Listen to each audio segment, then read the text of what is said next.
Today's development workshop will be on Node.js, and I will be talking about basically, actually, let's go on to the agenda. So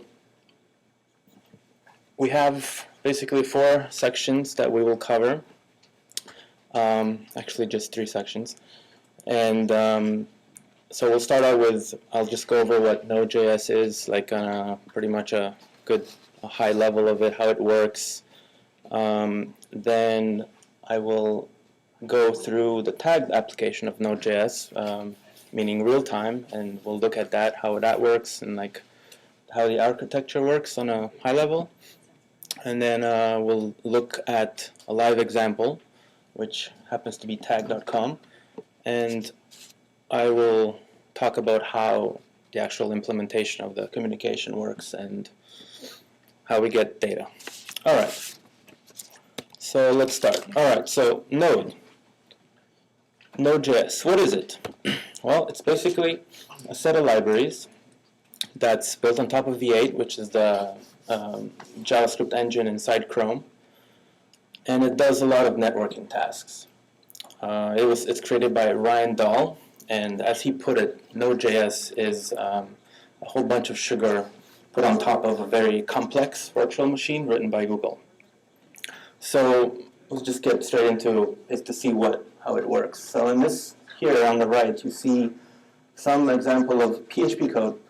Although it says tagged, it's not really tag code because we don't have a cache object like that. But some PHP code that basically what it does is first fetches some data from the cache. Then it processes that data, and then it does some other task. In this case, let's just say it's some rendering, render the page. The equivalent of this code on the left side is how you would write it in Node.js. And we have the memcache object. You call the same get function. You pull the key that you want to get the cache, and then you have a second argument, which is this callback function. And inside it, you see that it does the processing of the data. So below that, we do the next task, which is the same thing, page render, let's call it. All right, so who can tell me like the fundamental difference here between how these two things get executed? Asynchronous versus synchronous. All right, yeah, exactly. So on the left, on the right side in PHP, we actually wait for that cache get to finish executing before we move on to the next part, which is the page render, for example. While in Node.js, the code will run right through this first block, and then it will execute the page render, and at some point when the memcache gets the data, that will trigger that callback function and call the process data. So that's basically the main difference, which makes Node.js favorable in a lot of situations. So bottom line is that Node never stops. The execution never stops. For example, like if you fetch data from some URL, you don't wait for it to come back. There's no wait on states. There's no mutex locks. There's actually no way to halt execution in Node. There's only idle. So that's basically the fundamental difference. Node.js is an event-based programming model, where, as we've seen here, like you bind callbacks to events instead of creating like threads for new events and then executing them and then cleaning them up. So on top of this paradigm, Node.js also provides easy support to do things like creating web services, web clients, and like opening TCP sockets. It just makes it really easy. All right, so let's see now what tag does with Node.js. So we all know that like how browsers work. Like they render a page, and then you're looking at that page, and then based on some event, the browser might fetch for additional data using AJAX. Right. So what happens there? Let's say the user does some event, then let's say on the on-click handler, you place an API call to the web tier. The web tier processes that request and then returns back data, response data. So, but what happens if we want to show data to the user without the browser first asking for it? For example, things like, you got a new message, or you're in some game and then you have like a score that should get updated. Like, what do you do? Because the browser doesn't know to ask for that data. So that's basically the main use of real-time. It facilitates a way for the web tier to push up data to the browser instantly without the browser having to ask for it. So to make your application, when you build one, to make it use real-time, you do these two easy things. The first thing you do in the PHP part of your code, you make that hook to call the data push function, which takes in three parameters. One is the user ID of basically like the target user that you intend for this data to go to. The second one is a topic name. It's basically the name of like where does this data belong, in what topic or in what type does it belong to. And then the third one is the actual payload of the data. And on the JavaScript side, for that to work, you have to, in your application, put that line that calls realtime.register, and you specify the topic name once again. And then the second parameter is basically a callback. So what you're saying, you're telling real-time, okay, if you have any data that belongs to like the topic name toast update, send it to me, and the browser will handle it with the callback. So some of our current uses of real-time right now are alerts. This is like the drop-down menu in the header. On the home page, you have like the alerts on the left pane. Then we have the toast notifications like meet me, add new friend accept messages, and also it's being used in elections right now. So this is basically the high-level architecture of our real-time system. Basically, let's say it starts out on the bottom left-hand side with PHP. PHP serves a page to the browser.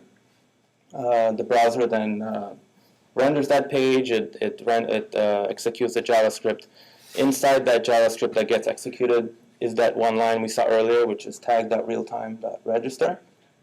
That will then it will make the browser place a GET request to the real-time server. And the key here is that this GET request that the browser has placed the real-time server actually does not get terminated by the real-time server. It keeps it open. And in essence, creating the notion of like an open channel. You have this request that's just pending. It just sits there. And this technique is called long polling. So now at this point we have a page that's rendered. The user is looking at it, and at some point there's some new data that we want to show the user. Let's say it's an updated score on that page.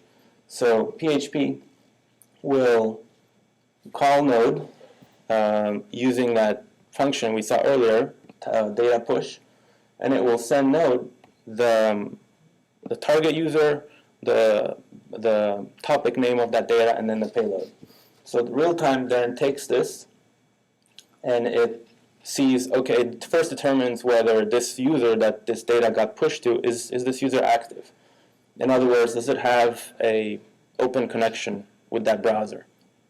If yes, it routes this payload to that user using that GET request that's open right now, and it terminates it with this payload. And then the browser takes that data, executes that callback we saw earlier, and then basically puts that data in whatever DOM element, it does whatever it needs to do with that data.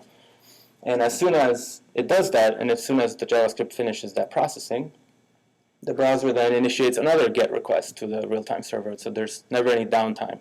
As soon as this data came back, got processed, the browser sends back another GET request, which also stays open. So basically, so this is all done virtually instantly, and the key here is that the web page is able to get this content without asking for it, as opposed to like the classical AJAX way to get data. So now I'm gonna show you on Tagged where to actually see this working. If you go to tag.com. All right. Let's open the debugger. The first thing we're going to do is turn on the debug for real time.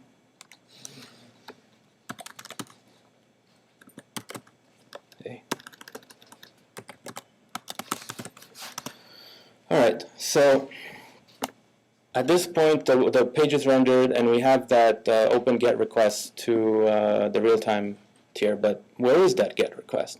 So it's actually here. If you open the DOM, you're going to see an iframe, the node iframe, and in it we have this script tag here, and in the source you see that it points to push.tag.com. This is basically like the URL for our real-time cloud, and it passes in some things. It tells it what user it is, what's registered to it, the session token to authenticate. So that's here. Basically, this right now it's in open state. It stays open like this until it gets some data.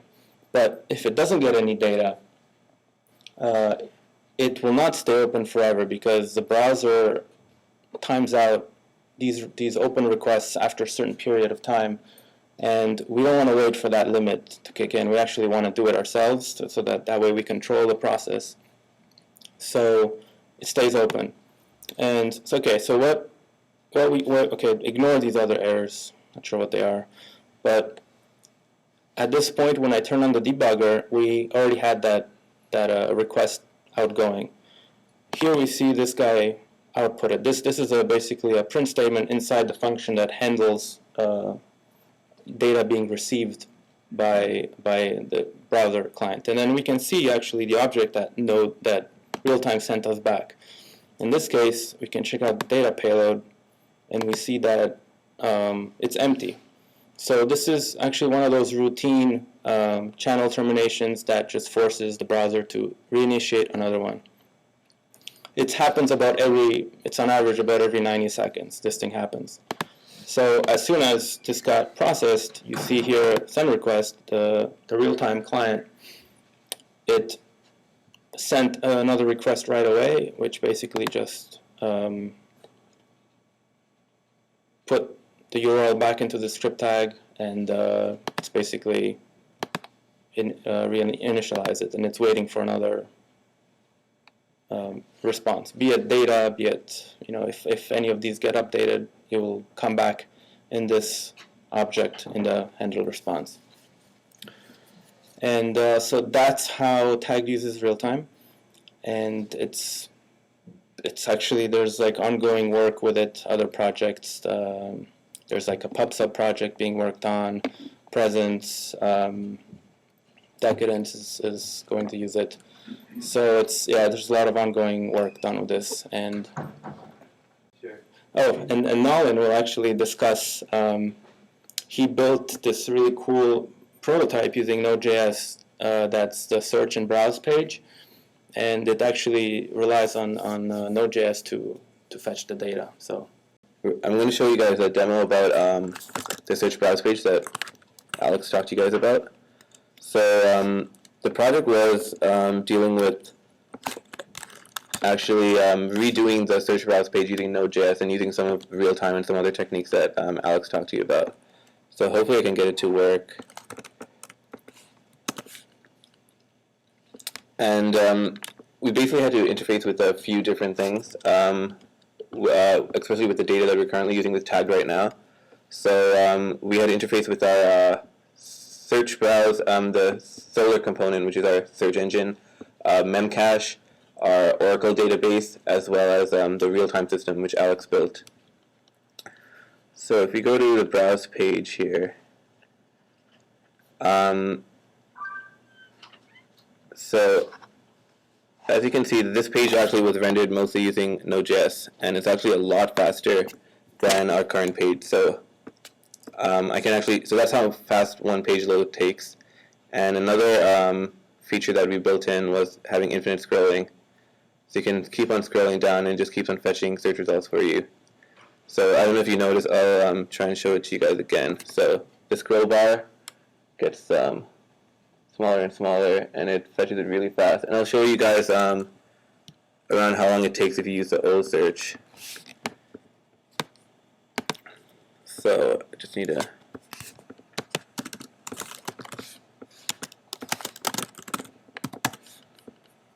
And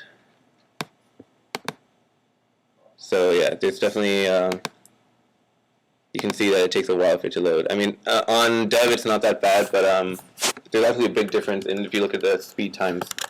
And I'll show some results actually for you guys. So yeah, I'm going to just talk about the architecture of what we had to go through to do this search browse page. So actually the page itself was still served with PHP, but the search results frame was rendered using Node.js. So yeah, we first rendered it with PHP, and it made a register call to real-time, what Alex talked about before, to get results, so that we can dynamically push data as it's rendered onto the page.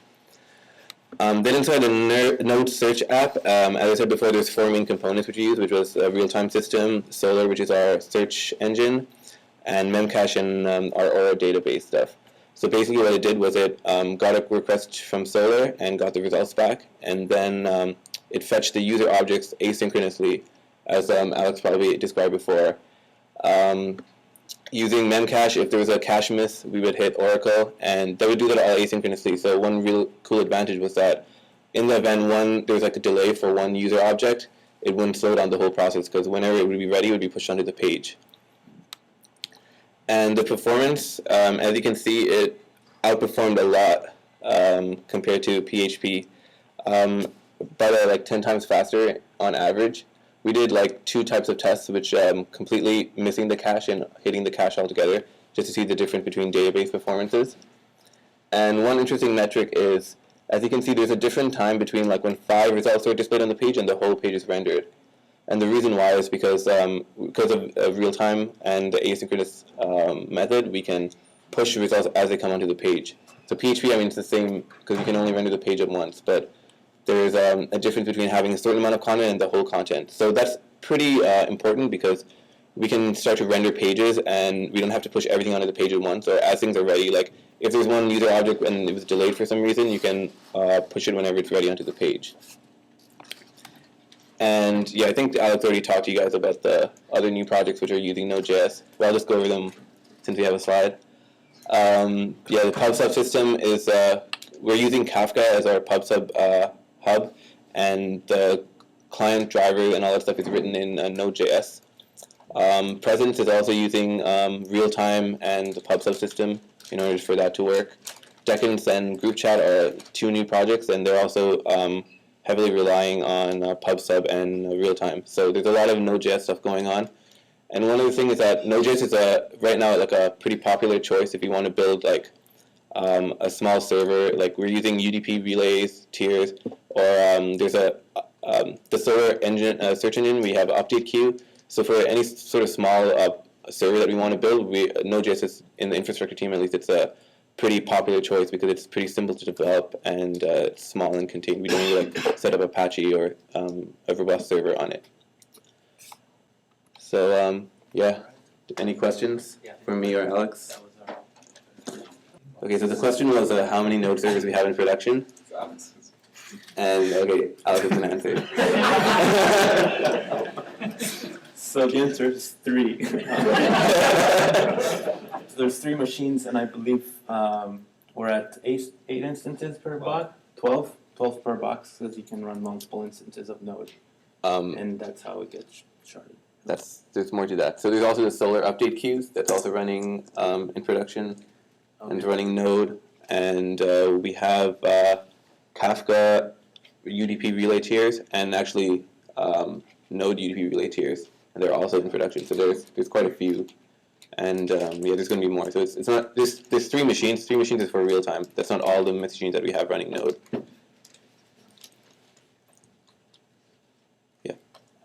Do you have any idea what the how the performance degrades either in like older browsers or as distance you get from the tagged servers, like people in Asia and such? Do we have any idea what the degradation is? Okay, so the question was, if there's a degradation in performance, Yeah. and what exactly are you talking about for degradation? Is it for the search browse for real time? For Yeah, like does it slow down the browser? Does it take longer does the page seem less reactive with longer distances for round trips? On real time or on Or- browse?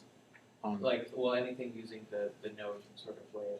Oh, Do you know? Have we done tests?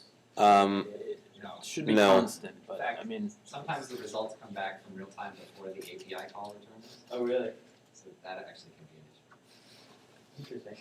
so, so the answer probably would hello. Hold on. Yeah. Hello. Okay, so the answer is probably we don't really we haven't really done any tests as such, but it probably pretty much will be the same as anything else we're running on tag. There's nothing node specific that would change anything like that. So it's just pretty And all browsers like. it's just a web server. So Node is just a web server. There's nothing really special going on in terms of that. and the way we implement the long polling, yes, it's cross-browser. Everything works. So you compared the times to render a page in PHP and the time to render a page in Node.js. I'm wondering, like even rendering a blank page using tagged PHP architecture is takes a little while. Okay, so actually I can There's, so much header and concurrent tests and Okay, so the question was, is there sort of unfair advantage of testing the Node page compared to the PHP page? So like I mentioned before, the Node page was actually served in PHP. The only difference was that search result box. So the only thing we really tested was, so when we did the test, we still had to load the header, the footer, everything else was in PHP. The only difference between those two pages was the actual search results. So we got to actually compare the efficiencies between the real work which was being done by PHP in the old page was hitting Solr and pulling memcache objects, and also hitting the database in case there's a memcache miss. So that was the only difference between the page. So the Node.js page did all that stuff in Node.js. So really the comparative advantage was only within actually doing those data intensive or data service intensive operations.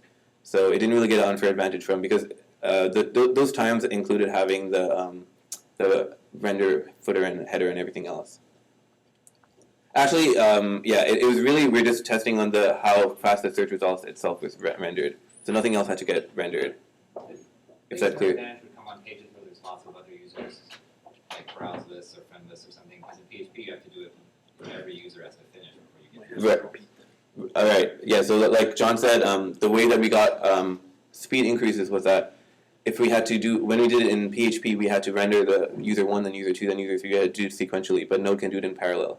So that's a real advantage that we had, and that's why we had really good speed increases. Yeah. How are the event handlers executed in Node.js? Do have a limit of threads that often handle those events, or do they happen synchronously? So could you repeat the question? Is it? How are the event callbacks executed? Okay, so the question was how are the event callbacks handled, and to the best of my knowledge, there's a queue.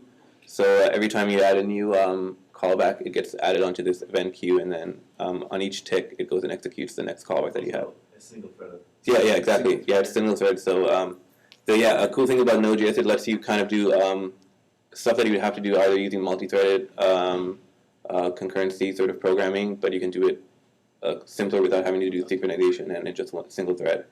So we could do we could probably do the same sort of techniques that we did for the search browse page using PHP if we spawn multiple threads and then did some synchronization. But pretty much we're doing the same thing with Node.js, and the code's a lot simpler and easier to write. If you have 3 real-time servers and the user can connect to any of them, how does the push know which one to send the data to? So I'll answer that. So how does PHP and the browser know which node machine to hit? So basically both PHP and the browser, they they send their request to the Netscaler, and in that we include in the header the UID of the user. So the Netscaler actually does the sharding for us. It knows to hit. It's done by UID.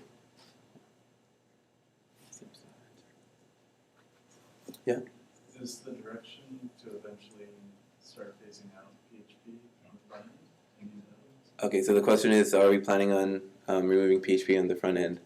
I would like that. I think it would be really cool if we could. I think this that prototype really showed there's a lot of benefits that we can get, especially if we have to. I mean, we have a lot of pages on Tag where we pull up a lot of user objects and stuff like that, and that actually is what a lot of people say is a kind of a slow point in our system. So I think it would be great, but I'm not sure what the direction of Tag is right now and what the priority of doing this is in general, because we have like a lot of company direction stuff going on right now. What are some of the technical challenges that you see in doing that?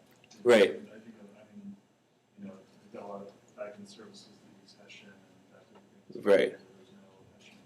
That's yeah. Those kinds of things. So what else is there like that? Right. So the question was, what is the limitations or things that we're like hurdles that we're going to have to go through if we want to actually put a lot of Node stuff in production? So there are definitely quite a few problems. One thing, like you mentioned, there's no Hessian support for Node, which we'd probably have to write ourselves. Another issue is that I encountered when we were doing this search browse page was that so we're interacting with objects which are serialized by PHP into Memcache, and if we try and there's no like shared schema for these objects. So there's an issue of cache corruption that can happen because we're trying to get multiple systems to interface with this one data set. So we didn't figure out a good way to figure it out yet. The only thing we're doing is like having a read-only system. That's what we implemented. So we can write to Memcache. But the main problems would be really, I think if we were doing everything in Node, it wouldn't be that bad. But during the period of when we're having PHP and Node interacting together, it's kind of tricky to make sure that everything's in sync. You have to have a lot of config on all the servers, and they have to be shared. And so that's probably, I would say, one of the biggest challenges that we would have if you want to push more to a Node side.